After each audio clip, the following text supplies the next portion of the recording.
There's no feeling more intense than starting over. If you deleted your homework the day before it was due, as I have, or if you left your wallet at home and you have to go back after spending an hour in the commute. If you won some money at the casino and then put all your winnings on red but it came up black. If you got your best shirt dry cleaned before a wedding and then immediately dropped food on it. If you won an argument with a friend and then later discovered that they just returned to their original view. Starting over is harder than starting up.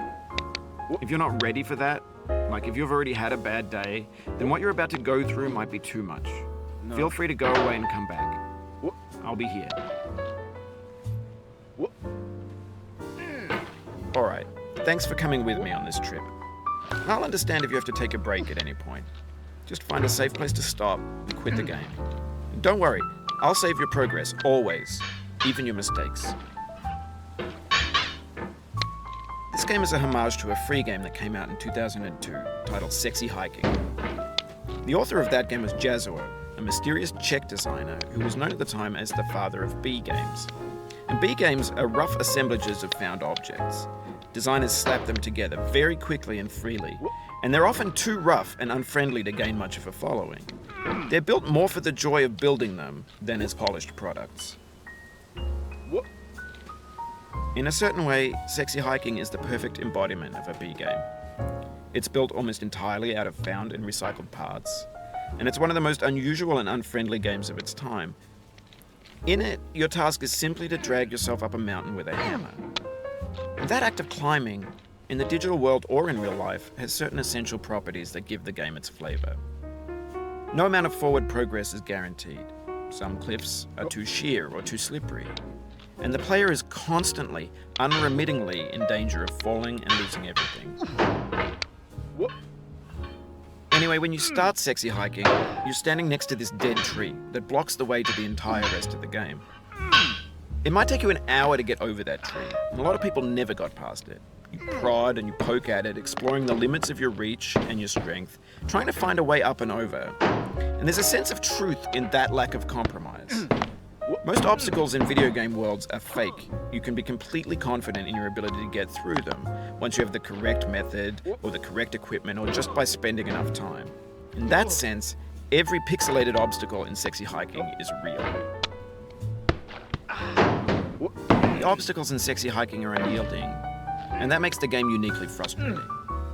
But I'm not sure Jazuo intended to make a frustrating game. The frustration is just essential to the act of climbing, and it's authentic to the process of building a game about climbing. A funny thing happened to me as I was building this mountain. I'd have an idea for a new obstacle, and I'd build it, test it, and it would usually turn out to be unreasonably hard. But I couldn't bring myself to make it easier.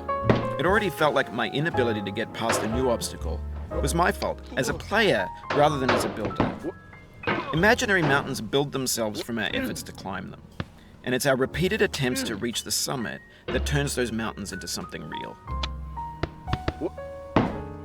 When you're building a video game world, you're building with ideas, and that can be like working with quickset cement. You mold your ideas into a certain shape that can be played with, and in the process of playing with them, they begin to harden and set until they're immutable, like rock. And at that point, you can't change the world. Not without breaking it into pieces and starting fresh with new ideas. For years now, people have been predicting that games would soon be made out of prefabricated objects, bought in a store and assembled into a world. And for the most part, that hasn't happened, because the objects in the stores are trash. I don't mean they look bad or that they're badly made, although a lot of them are. I mean they're trash in the way that food becomes trash as soon as you put it in the sink. Things are made to be consumed and used in a certain context, and once the moment is gone, they transform into garbage. In the context of technology, those moments pass by in seconds. Over time, we've poured more and more refuse into this vast digital landfill that we call the internet. It now vastly outnumbers and outweighs the things that are fresh and untainted and unused. When everything around us is cultural trash, trash becomes the new medium, the lingua franca of the digital age. And you can build culture out of trash. But only trash culture. B games, B movies, B music, B philosophy. Maybe this is what digital culture is. A monstrous mountain of trash, the ash heap of creativity's fountain. A landfill with everything we ever thought of in it. Grand, infinite, and unsorted. Oh, no. There's 3D models of breakfast, Gen X's fanfic novels, Scan magazines, green screen Shia LaBeouf, banned snuff scenes on LiveLeak. Facebook's got lifelike bots with unbranded adverts and candid shots of Kanye and Taylor Swift mashups, car crash epic failed GIFs, Russian dashcam vids, discussions of McRibs, discarded, forgotten, unrecycled, muddled, rotten, untitled. Everything's fresh for about 6 seconds, until some newer thing beckons, and we hit refresh.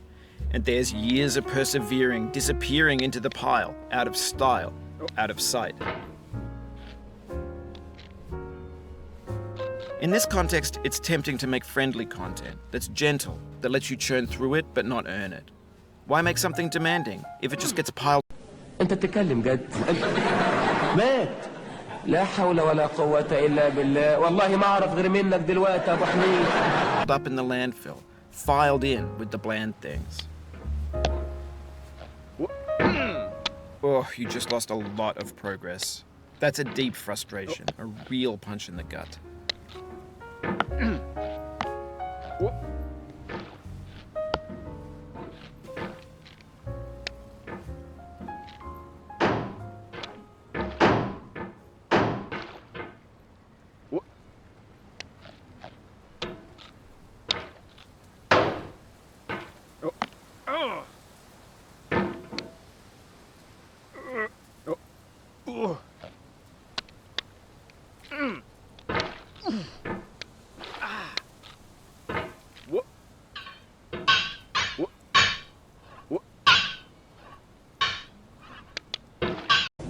لا واثقة من نفسيها مش واخد بالك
Oof, sorry about that.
Oh, it happened again.